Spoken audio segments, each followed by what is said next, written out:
9 दिसंबर 2020।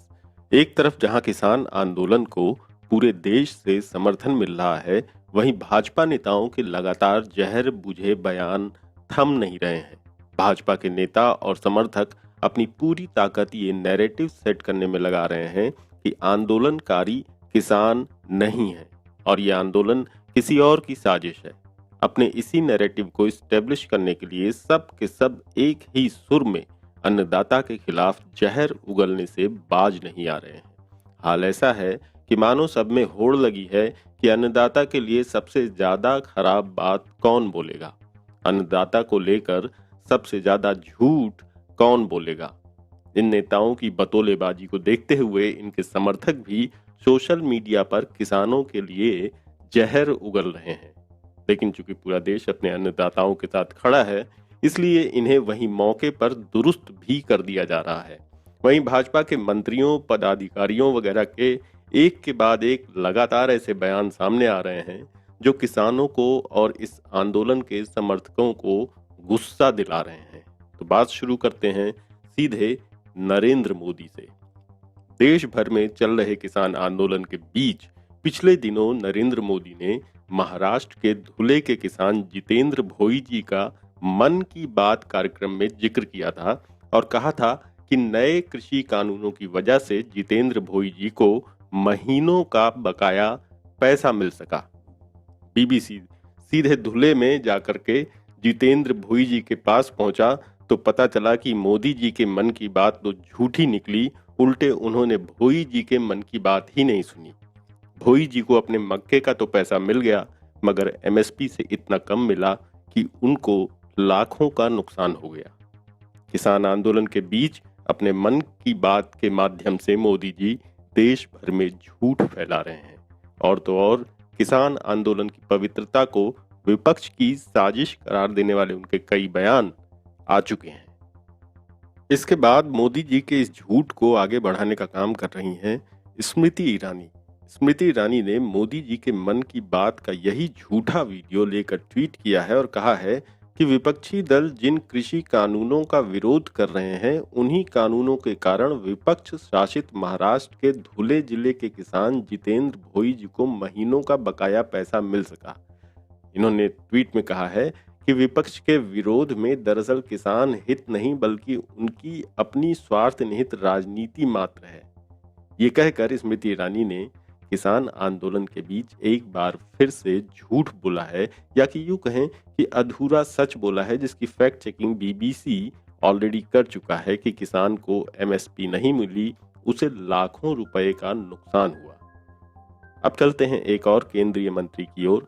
केंद्रीय मंत्री वीके सिंह को दिल्ली और आसपास प्रदर्शन कर रहे हजारों किसान नहीं लग रहे हैं। दिल्ली बॉर्डर पर चल रहे किसानों के प्रदर्शन को लेकर वीके सिंह ने कहा कि जिनको कोई मतलब नहीं है वो भी दिख रहे हैं। जब मैं फोटो देखता हूं तो बहुत से लोग उनमें किसान दिखाई नहीं देते हैं, उसमें बहुत कम किसान दिखाई देते हैं। जो चीज किसानों के हित में है वो की गई है। केंद्रीय मंत्री वीके सिंह ने कहा कि स्वामीनाथन कमेटी में की रिपोर्ट में भी मांग थी, समय समय पर मांग होती रही कि किसान को आज आज़ादी होनी चाहिए कि वो किसी का बंधुआ न रहे। ये काम सरकार ने कर दिया कि मंडी में बेचना चाहते हो तो बेचो, और अगर बाहर बेचना चाहते हैं तो वो भी बेच सकते हैं। इसमें किसान को नहीं बाकी लोगों को तकलीफ हो रही है। इसमें विपक्ष के साथ साथ उन लोगों का भी हाथ है जो कमीशन खाते हैं। लेकिन शायद वीके सिंह के हिसाब से किसान को एकदम फटे हाल दिखना चाहिए। मोदी जी 15 लाख रुपए का सूट पहने तो वो गरीब का बेटे के रूप में मान्य है, मगर किसान 1000 रुपए की जीन्स पहन ले तो वीके सिंह को आग लग जाती है और वो उसको किसान नहीं समझते हैं। इसी आग में घिरकर वीके सिंह ने यह भी कहा कि इस बिल से किसानों को नहीं बल्कि बाकी लोगों को ज्यादा दिक्कत है। जहां एक तरफ हरियाणा की तमाम खाप पंचायत सहित कई संगठन किसान आंदोलन के साथ हैं, वहीं हरियाणा के कृषि मंत्री जेपी दलाल ने किसान आंदोलन पे एकदम बेतुका बयान दिया है। उन्होंने कहा कि किसानों के नाम पर चीन, पाकिस्तान और बाकी दुश्मन देश भारत को अस्थिर करना चाहते हैं। उन्होंने तो इसे पाकिस्तान की साजिश बता डाला और कंगना रनौत की तरह दिल्ली की तुलना लाहौर और कराची तक से कर डाली। दिल्ली के रास्ते पानी बंद करने या घेर कर बैठने पर उन्होंने कहा कि ये लाहौर या कराची नहीं, देश की राजधानी है। इस तरह का विरोध अच्छी बात नहीं। वो किसानों से कहेंगे कि सद्बुद्धि से काम लें और बातचीत करके मामले को सुलझाएं। साथ ही कृषि मंत्री जेपी दलाल ने कृषि अध्यादेश बिल को सेकेंडरी बताते हुए कहा कि हरियाणा के किसानों के लिए पहला मुद्दा सिंचाई है और बाकी मुद्दे सेकेंडरी हैं, क्योंकि हरियाणा के किसान के लिए पानी नहीं होगा तो फसल कैसे होगी। ऐसा लग रहा है कि किसानों के मामले में भाजपा नेताओं ने मूर्खता की सुपारी ले रखी है। इस सिलसिले को जारी रखते हुए केंद्रीय राज्य मंत्री रतन लाल कटारिया ने किसानों के आंदोलन पे कहा कि इन लोगों को यहीं मारना था। दरअसल हरियाणा के अंबाला में रेलवे अंडरब्रिज का शिलान्यास करने पहुंचे कटारिया को किसानों के भारी विरोध का सामना करना पड़ा। उन्होंने न केवल कटारिया को काले झंडे दिखाए बल्कि मोदी सरकार के खिलाफ नारेबाजी भी की। किसानों ने प्रदर्शनकारी किसानों पर दर्ज किए मुकदमों का भी विरोध जताया। इस बात से कटारिया इतने क्रोधित हो गए कि उनके मुंह में जो कुछ भी आया वो उन्होंने बोलना शुरू कर दिया। भाजपा के ही एक और नेता मनोज तिवारी, जो कि भोजपुरी के अभिनेता और गायक भी हैं और अपने रोने और पब्लिकली पिटने के लिए दुनिया भर में जाने जाते हैं, उन्होंने भी अन्नदाताओं की दी थाली में छेद करने का काम किया है।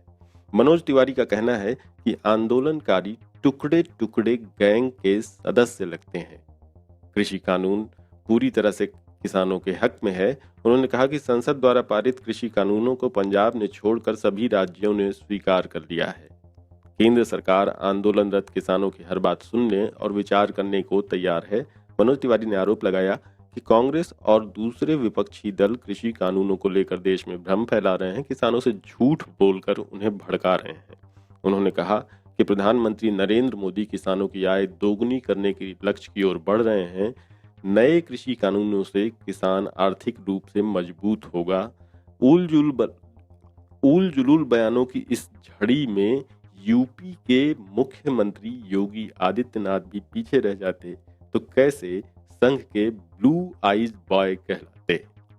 4 कदम आगे बढ़कर योगी आदित्यनाथ ने कहा कि ये लोग किसान नहीं लगते हैं, किसान तो खेत में अच्छे लगते हैं। हालांकि अपने इस बयान पर योगी आदित्यनाथ ट्विटर पर और फेसबुक पर खुद ही ट्रॉल हो गए। सोशल मीडिया पर उनके इस बयान के जवाब में लोगों ने उन्हें लिखना शुरू किया कि योगी मठ में अच्छे लगते हैं, राजनीति की कुर्सी पर नहीं अच्छे लगते हैं। भाजपा नेताओं और समर्थकों के बयान कृषि कानून से नाराज किसानों के गुस्से की आग में पेट्रोल डालने का काम कर रहे हैं। काले कृषि कानूनों को लेकर आंदोलन कर रहे किसानों ने 8 दिसंबर को पूरा भारत बंद रखा। खास बात यह कि भाजपा शासित प्रदेश भी लगभग पूरी तरह बंद रहे। इस बेतुके बोल की कड़ी को जारी रखते हुए कर्नाटक के कोडागु जिले के पोनमपेट में किसानों को संबोधित करते हुए भाजपाई कृषि मंत्री वहां के बीसी पाटिल ने कहा कि जो किसान आत्महत्या करते हैं वो कायर हैं। जो सिर्फ अपनी पत्नी और बच्चों की देखभाल नहीं कर सकता वो आत्महत्या कर लेता है। बीजेपी के मंत्री महोदय पोनमपेट के बांस उत्पादकों को समझा रहे थे कि खेती का धंधा कितना लाभदायक है, लेकिन कुछ कायरों को इस बात का एहसास नहीं होता और वो आत्महत्या कर लेते हैं। मंत्री जी के इस बयान पर जब लोग भड़क उठे तो उन्होंने पलटी मार दी। बोले, मैंने किसानों को नहीं, सब आत्महत्या करने वालों को कायर कहा था। किसान तो हमारे देश की रीढ़ हैं, मैं तो उनके लिए कैसे गलत बोल सकता हूँ।